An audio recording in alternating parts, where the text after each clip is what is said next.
नमस्कार, आप जुड़ चुके हैं आर्थिक धारा के साथ और आपके साथ मैं हूं श्वेता पांडे।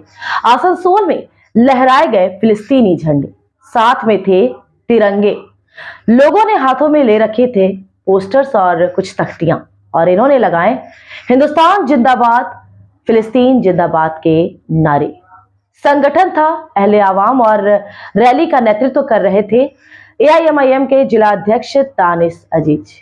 पुलिस कमिश्नरेट ने नहीं दी थी रैली के लिए अनुमति, लेकिन मुद्दा संवेदनशील था, इसलिए पुलिस दर्शक बनी रही।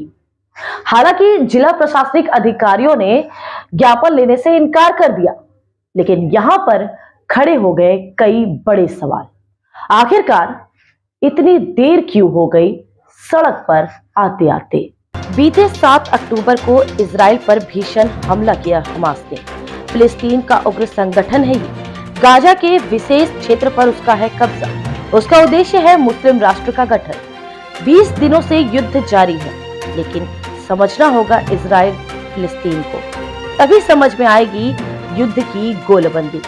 तभी समझ पाएंगे क्यों है विश्व युद्ध का खतरा, क्यों पूरा विश्व बटा है 2 गुटों में। वैसे यहूदी बसे हुए थे जर्मनी सहित कई देशों में। दूसरे विश्व युद्ध से पहले जर्मन के तानाशाह एडोल्फ हिटलर था। उसने तानाशाह बनने की प्रक्रिया में यहूदियों को बनाया अपना लक्ष्य। दूसरे विश्व युद्ध से पहले किया उनका कत्लेआम, यहूदियों में बढ़ा पलायन। दूसरे विश्व युद्ध में पतन हुआ हिटलर का। मित्र राष्ट्रों के दबाव में ब्रिटिश शासकों ने आजादी दी इजराइल को। 14 मई 1948 को इजराइल ने मनाया आजादी दिवस। अरबों की जमीन को लेकर बन रहा विवाद। आजादी के समय अरब देशों के 6 लाख यहूदी शरणार्थी बसे इजराइल में। कई अरब देशों ने नहीं दी मान्यता। नस्ली अपमान, हिंसा, जुल्म सहने वाले यहूदियों ने खुद को शुरू किया ताकतवर और बलवान बनाना। 5 जुलाई 1950 में इजराइल ने कानून बनाया। विश्व के किसी भी कोने में यहूदी शरणार्थियों को मिलेगी नागरिकता। इसके बाद यूरोप से 2.5 लाख यहूदी शरणार्थी आ बसे इजराइल में। अब विरोधी अमेरिका, यूरोप आ गए समर्थन में इजराइल के। अरब देश मिटाने की धमकी देते रहे इजराइल को। 1967 में इजराइल ने हमला कर दिया मिस्र पर। इसके बाद निशाने पर आए जॉर्डन, सीरिया। अरब देशों की हुई हार। सिनाई प्रायद्वीप, गाजा, पूर्वी यरूशलेम, पश्चिमी तट, गोलान पहाड़ी पर हुआ इजराइल का कब्जा। यहाँ समझनी होगी एक बात और, जिस इलाके में चल रहा है युद्ध, बाइबल में उस पूरे इलाके को कहा गया है यहूदी साम्राज्यवाद का इलाका। इसलिए यहूदी मानते हैं इसे अपनी प्राचीन मातृभूमि। सपना देखते हैं ग्रेटर इजराइल का, यानी यहूदी शासित भूभाग का। इसलिए इजराइल अरब देशों के साथ है इस आर पार की लड़ाई में। दूसरी ओर रोमन काल के इतिहास में पूर्वी यरूशलेम और इजराइल को माना गया है फिलिस्तीन का हिस्सा। लड़ाई इन्हीं दोनों सोच का है। वर्ष 2000 में इजराइल ने कर लिया कब्जा पवित्र वेस्टर्न वॉल पर भी। मुसलमान अल अक्सा मस्जिद को मानते हैं पवित्र। इजराइल सेना ने पिछले दिनों मस्जिद में घुसकर की थी कार्रवाई। हमास ने बना लिया इसे प्रतिष्ठा का मुद्दा। अरब देशों का था परोक्ष प्रत्यक्ष समर्थन। बस ऑपरेशन अक्सा के तहत हो गया हमला। आखिरकार आसनसोल पुलिस ने क्यों नहीं दी रैली को अनुमति? क्यों मुसलमानों को देर हो गई सड़क पर आते आते? क्यों किसी राजनीतिक पार्टी ने इस पर अब तक पहल नहीं की थी? आखिर क्यों हो रही है इस पर राजनीति? मामला वोटों के खिसकने का है और ये बात सभी पार्टियों पर लागू होती है, चाहे वो भाजपा हो या तृणमूल, माकपा हो या कांग्रेस। आइए समझते हैं इस उलझे राजनीतिक समीकरण को। भारत की विदेश नीति हमेशा से रही है फिलिस्तीन समर्थन। आजादी के बाद से ही फिलिस्तीनियों के पक्ष में रहा है हर मंच पर। मुस्लिम विरोधी राजनीति के तहत आरएसएस भाजपा है इजराइल समर्थक। यही कारण है कि भाजपा के शासनकाल में इजराइल को मिलता है अधिक महत्व। इजराइल के नक्शे कदम पर देखे जाते हैं हिंदू राष्ट्र के सपने।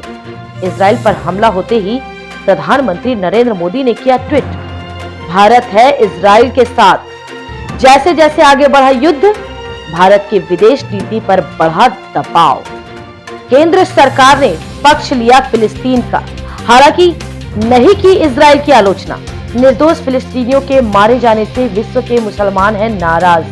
तृणमूल को सूट करता है ये मुद्दा, लेकिन हिंदू वोट गोलबंदी के लिए तृणमूल ने किया है हर जिले में दुर्गा पूजा कार्निवल। अगर तृणमूल की पहल पर मुस्लिम आए सड़क पर तो नाराज हो सकते हैं हिंदू। भाजपा आरएसएस उतार सकते हैं हिंदुओं को सड़क पर। इजराइल के पक्ष में बिगड़ जाएगा राजनीतिक समीकरण, प्रभाव पड़ेगा वोटों के बाजार पर। इसलिए हर पार्टी ने साध रखी है चुप्पी। पार्टी से जुड़े मुस्लिम नेताओं को रखा गया है शांत और इसका कारण राजनीतिक समीकरण बताया जा रहा है, लेकिन टूटने लगी है चुप्पी। इसका ही परिणाम ये आक्रोश रैली थी।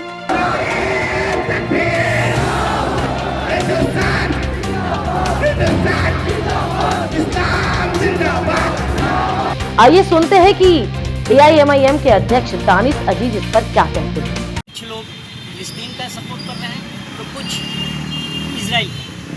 आज यहाँ आसनसोल में पश्चिम बर्दवान जिला के एआईएमआईएम के अध्यक्ष दानिश अजीज के नेतृत्व में एक जुलूस निकाली गई और डीएम को ज्ञापन दिया गया। तो आइए आज हम बात करते हैं दानिश अजीज जी से कि आज आपने किस उद्देश्य से जुलूस निकाला और डेपुटेशन। उद्देश्य बताने से पहले आपको एक चीज़ क्लियर कर दूं।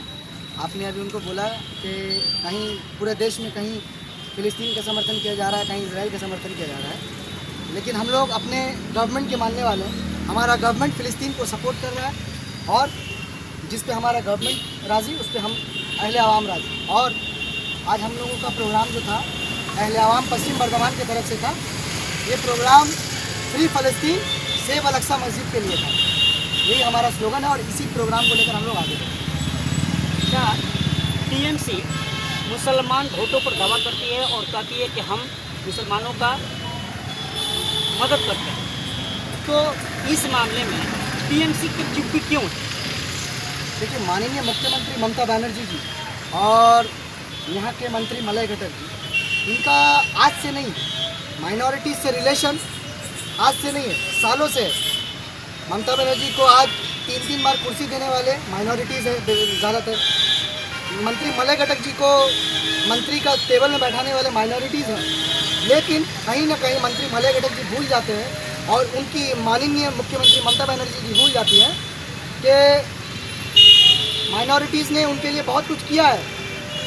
वो उनके साथ नहीं खड़े होकर उन्हें सिर्फ अपना वोट बचाना है। हमारा कोई वोट तक खराब हो जाए, मेरा वो वोट खराब हो जाएगा, इसीलिए इसके समर्थन में नहीं जाना है, उसके समर्थन में नहीं जाना है। केवल टीएमसी ही नहीं बल्कि मौलानाओं का संगठन भी इस मामले पर कुछ नहीं बोल रहा है। इसमें आप क्या करें? देखिए, मौलाना साहब लोग जो हैं वो हमारे कायद हैं और हम लोगों उनको तहे दिल से शुक्रगुजार करते हैं और हमेशा उनके बात पे हम लोग अमल करने की कोशिश करते हैं। लेकिन कुछ ऐसे मुद्दे ऐसे आ जाते हैं जिसपे आपको अपने परिवार से बगावत कर भी अहले आवाम के लिए, इंसानियत के लिए उतरना पड़ता है। वही आज हम लोगों ने किया। युद्ध फिलहाल थमता नजर नहीं आ रहा है। बाजार को देखते हुए विश्व युद्ध की स्थिति बनेगी नहीं। बड़े बड़े व्यावसायिक देश इसका कोई ना कोई हल जरूर निकाल लेंगे। इस मुद्दे में फिलहाल इतना ही। अब आइए शिल्पांचल की छोटी बड़ी खबरों को देखें फटाफट। बर्नपुर गुरुद्वारा परिसर में स्थित एक दुकान के मालिकाना हक को लेकर विवाद। दुकान की कथित मालकिन ने मौजूदा गुरुद्वारा प्रबंधन के सदस्यों पर लगाया बदसलूकी का आरोप। बताया जा रहा है कि पुराने प्रबंधन कमेटी के सदस्य महिला के मामले में है ज्यादा सक्रिय। मौजूदा गुरुद्वारा प्रबंधन कमेटी के सदस्यों की शिकायत लेकर महिला के परिजनों के साथ पुराने गुरुद्वारा प्रबंधन कमेटी के सदस्य पहुंचे पुलिस आयुक्त के कार्यालय। लक्खी पूजा की तैयारियों में जुटा पश्चिम बंगाल। आसनसोल बाजार में देवी लक्खी की मूर्तियों की खरीदारी के लिए लोगों की भीड़। फिट फॉर फूड स्लोगन के साथ आसनसोल स्टेशन से आरपीएफ ने किया मैराथन वॉक, आरंभ से उत्कृष्ट तक। धनबाद के निरसा विधानसभा क्षेत्र में इग्राकुंड ब्लॉक डेवलपमेंट ऑफिसर विकास कुमार कर्मकार के नेतृत्व में चलाया गया मतदाता जागरूकता अभियान। आज के लिए बस इतना ही। अगर आपको हमारी प्रस्तुति पसंद आ रही है तो कृपया वीडियो को लाइक करें और चैनल को सब्सक्राइब करें। अगर फेसबुक पर देख रहे हैं तो कृपया पेज को फॉलो कर दें। फिर मुलाकात होगी नए मुद्दे के साथ। तब तक स्वस्थ रहें और अपना ख्याल रखें। जुड़े रहें आर्थिक धारा के साथ।